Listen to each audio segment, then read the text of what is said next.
कृष्ण कृष्ण कृष्ण हरे हरे कृष्ण कृष्ण कृष्ण हरे हरे हरे राम राम राम हरे हरे हरे कृष्णा कृष्ण कृष्ण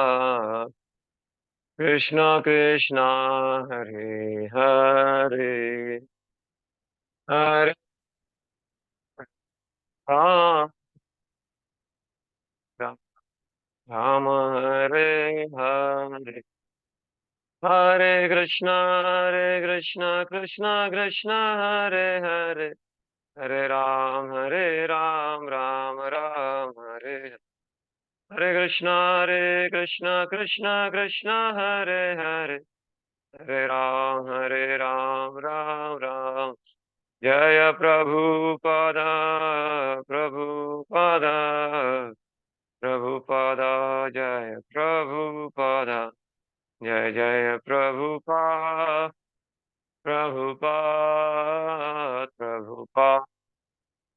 प्रभुपाद ओम विष्णुपादाय कृष्णपृष्ठाय भूतले श्रीमते भक्तिवेदांत स्वामिन्ति नामिने नमस्ते सरस्वती देवे गौरवाणी प्रचारिणे निर्विशेष शून्यवादी पाश्चात्यदेशधारिणे ओम अज्ञानतिमिरन्धस्य ज्ञानाञ्जनशलाकया चक्षुरुन्मिलितं येन तस्मै श्रीगुरवे नमः श्रीचैतन्यमनोभीष्टं स्थापितं येन भूतले स्वयं रूप कदा मह्यं ददाति स्वपदान्तिकम् जय श्री कृष्ण चैतन्य प्रभु नित्यानंद श्री अद्वैत गदाधर श्रीवासादि गौर भक्तवृंद हरे कृष्णा कृष्णा कृष्णा हरे हरे हरे राम राम राम हरे हरे।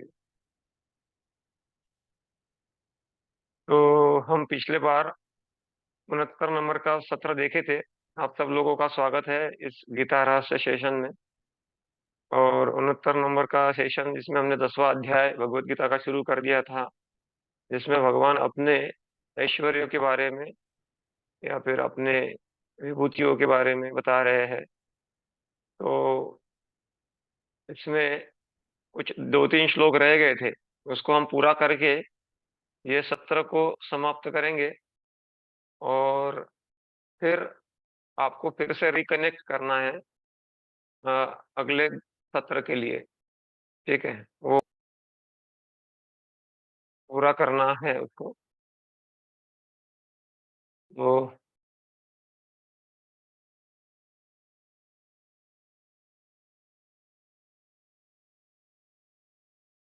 पिछले बार कल हम देख रहे थे कि भगवान कह रहे हैं बुद्धि ज्ञान सम्मोहम क्षमा सत्यम दमा क्षमा सुखम दुखम भवो भावो भयम चा भयमेव च अहिंसा समता स्तुष्टि तपोदानम यशो यशा भवन्ति भावभूतानां मत्त एव पृथक विधा। तो ये सारे गुण हैं। और कुछ निगेटिव चीजें जैसे भयम, अहिंसा और जैसे दुखम, ये सारी चीजें ये भी भगवान से आती है, ऐसा हमने देखा था पहले। तो यहाँ पर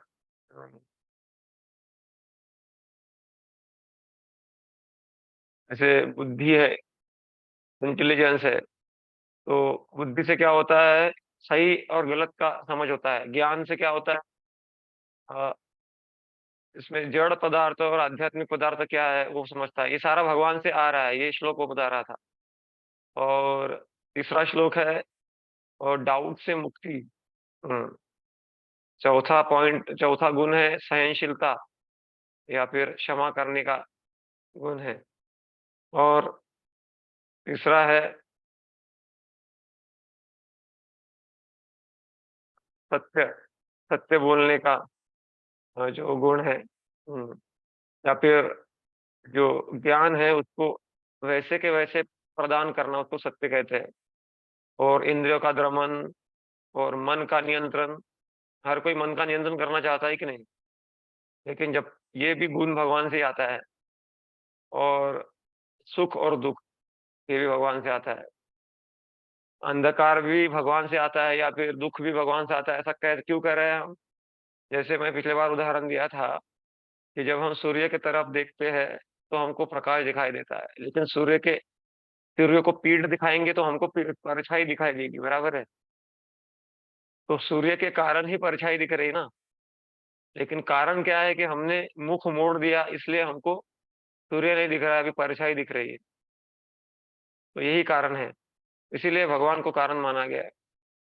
तो ये बर्थ जन्म है और अभयम ये सारे गुण हैं।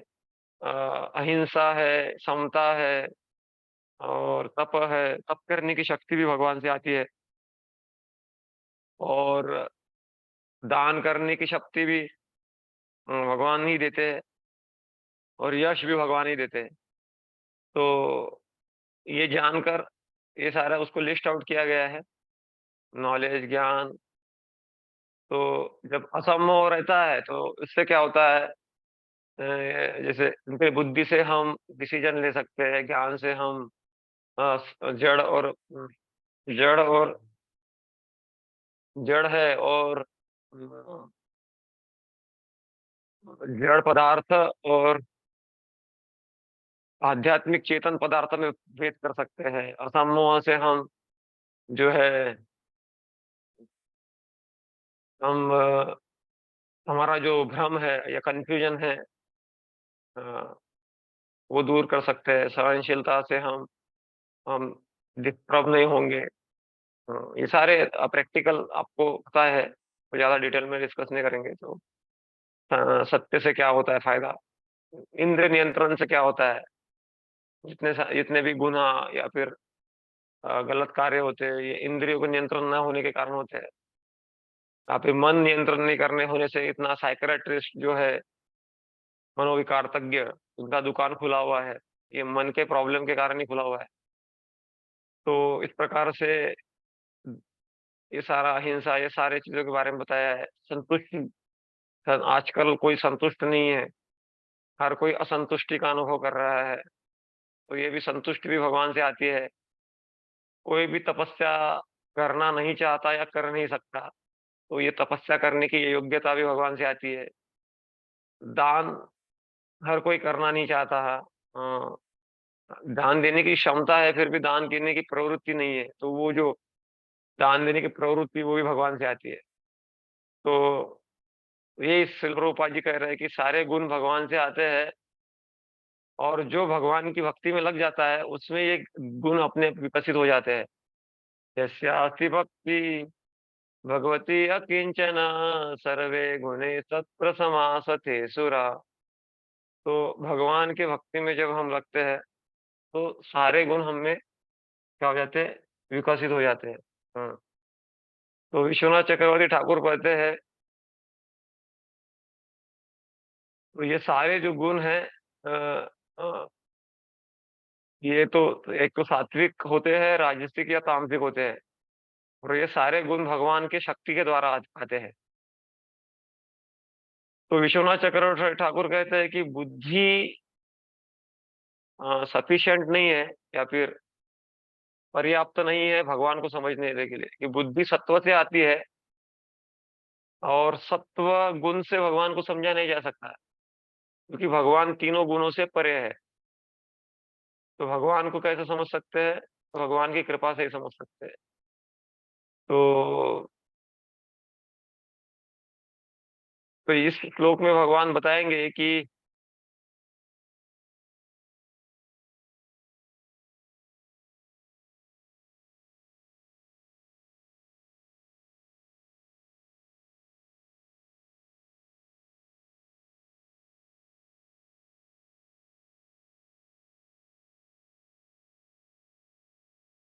ये बताएँगे कि ये सारा जो गुण है, योग्यता है हमारे पास में, इसके द्वारा हम भगवान का सही ज्ञान प्राप्त नहीं कर सकते। तो भगवान कह रहे हैं, महर्षयः सप्त पूर्वे चत्वारो मनवस्तथा मद्भावमानसा जाता येषा लोकम इमा प्रजा। तो महर्षय सप्तव पूर्वे चत्वारो मनसा मनवस्तथा मद्भाव मानसा जाता येषाम लोक इमा प्रजा। ये सारे लोग मुझसे प्रकट हुए, तो कौन कौन है वो? उसका लिस्ट दिया है भगवान ने इस श्लोक में। तो वो है, भगवान को प्रपितामह कहते हैं और ब्रह्मा जी को पितामह कहते हैं। और ब्रह्मा जी से फिर चार कुमार आए हैं, और उन्हीं से ही चार सात ऋषि कश्यप, अत्रि, वशिष्ठ, विश्वामित्र, गौतम, जमदग्नि, भरद्वाज ये आए हैं। और 14 मनु, स्वयंभू, स्वारोचिष्ट, उत्तम, तमस, इस प्रकार से 14 नाम है। तो भगवान कह रहे हैं कि मानसा जाता, मेरे मन से ये सारे लोग उत्पन्न हुए हैं और इनसे ये सारा प्रजा का उत्पन्न हुआ है। तो विश्वनाथ चक्रवर्ती ठाकुर कहते हैं, ये सारे लोगों के पास में बुद्धि है, अ, लेकिन बुद्धि होने के बाद भी भगवान को समझ नहीं पाते हैं। क्योंकि भगवान के बारे में जानने के लिए भगवान की कृपा चाहिए। तो 7 ऋषियों का मान नाम यहाँ पे दिया है, 4 कुमार, ये सारे। तो यहाँ पे बताया गया है कि अ, कैसे ये जो है भगवान के बारे में जान सकते हैं, जब वो मद्भावम, मतलब जब वो भगवान के भाव से युक्त होते हैं। अपने इस्कॉन का हिंदी में नाम है अंतर्राष्ट्रीय कृष्ण भावना अमृत संघ। मतलब भावना होनी चाहिए। अभी हमारा भगवान के साथ में व्यवहार है और संसार के साथ में भाव है। संसार में हमारा भाव फंसा हुआ है। तो जब हमारा भाव जो है भगवान के प्रति होगा, अ, तो वो जब भगवान के शक्ति के बारे में जानेंगे और भगवान की दिव्यता के बारे में जानेंगे, तो फिर भगवान से भाव से युक्त होंगे।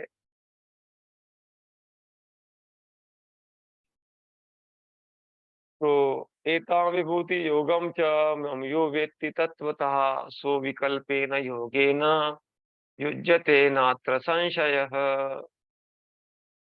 एतां विभूति योगम च मम यो वेत्ति तत्वतः। तो भगवान क्या कर रहे हैं कि जो इस सारे विभूतियों को अच्छे से जानता है और मेरे शुद्ध भक्ति में लग जाता है, तो वो वो जो है वो मेरे पास में आएगा। हाँ, इसमें कोई संशय नहीं है, ऐसा भगवान कह रहे हैं। तो जब हम भगवान के इस ऐश्वर्य के बारे में समझेंगे, किसी भी व्यक्ति का महत्व, महिमा समझना बहुत अनिवार्य है। जब व्यक्ति नाम की महिमा जानता है, धाम की महिमा जानता है, कृष्ण की महिमा जानता है, तो जाके शरण जाएगा ना। तो ये शरणागति के लिए बहुत आवश्यक है कि जब हम भगवान को समझते हैं कि वो क्या है, महान है, नवीन कृष्ण है द ग्रेट। तो जब व्यक्ति ये जो भगवान का ऐश्वर्य है जानने की आवश्यकता क्यों है, तो जब व्यक्ति जान लेता है भगवान के इस ऐश्वर्य को, तो वो भक्ति में दृढ़ हो जाता है। और फिर उसके जीवन में असली ज्ञान आने आने लगता है और वो भगवान को शरण जाने लगता है। तो ये ज्ञान कहाँ से प्राप्त होगा? भगवत गीता, भागवतम जैसे ग्रंथों से, जो भक्तों के संग में पढ़े जाते हैं, इससे वो ज्ञान प्राप्त होगा। तो और भगवान यहीं पे ये कह रहा है कि जो व्यक्ति ये विभूति को जानता है, तो वो मेरे भक्ति में दृढ़ हो जाता है, उसमें कोई संशय नहीं है। विश्वनाथ चक्रवर्ती ठाकुर कहते हैं कि अ, भगवान कह रहे हैं कि शुद्ध भक्ति के द्वारा ही मुझे जाना जा सकता है। भक्त्या अहम एकया ग्राह्य, 11वें स्कंद के 14वें अध्याय के 21वें श्लोक में बताया गया है। अनन्य भक्ति द्वारा ही भगवान को जाना जा सकता है। तो जब हम विविध विभूतियों का ज्ञान भगवान का विभूतियों का ज्ञान रखेंगे, जानेंगे इतनी विभूतियों से युक्त है भगवान, इतने ऐश्वर्य से युक्त है, तो हमारा भक्ति और स्ट्रांग हो जाएगा, ऐसा आचार्य कहते हैं। और तो बलदेव विद्याभूषण कहते हैं, ज्ञान के साथ में श्रद्धा होनी चाहिए। और श्रद्धा के साथ में ज्ञान होना चाहिए। तो श्रद्धा और ज्ञान इकट्ठा आ जाता है, तो फिर दृढ़ता आती है और भक्ति में व्यक्ति प्रगति करता है। और फिर उसका श्रद्धा दृढ़ हो जाता है कि और इससे परिणाम क्या होता है? तो उससे परिणाम ये होगा कि वो भगवत धाम जाने के लिए योग्य हो जाएगा, उसका भक्ति बढ़ जाएगा। तो यहाँ पर हम रुकते हैं। ये हमारा 69वां सत्र था। इसको कुछ स्लाइड्स बाकी थे। अभी आपको अभी 70वें सत्र में हम कनेक्ट करेंगे, तो आपसे रिकनेक्ट करिए आप। अभी हम अगला वाला सत्र, जिसमें चतुर्श्लोकी गीता के बारे में बताया गया है। चतुश्लोक जो भगवान बताते हैं, जो गीता का सबसे महत्वपूर्ण भाग है, इसमें हम जा रहे हैं। हरे कृष्ण।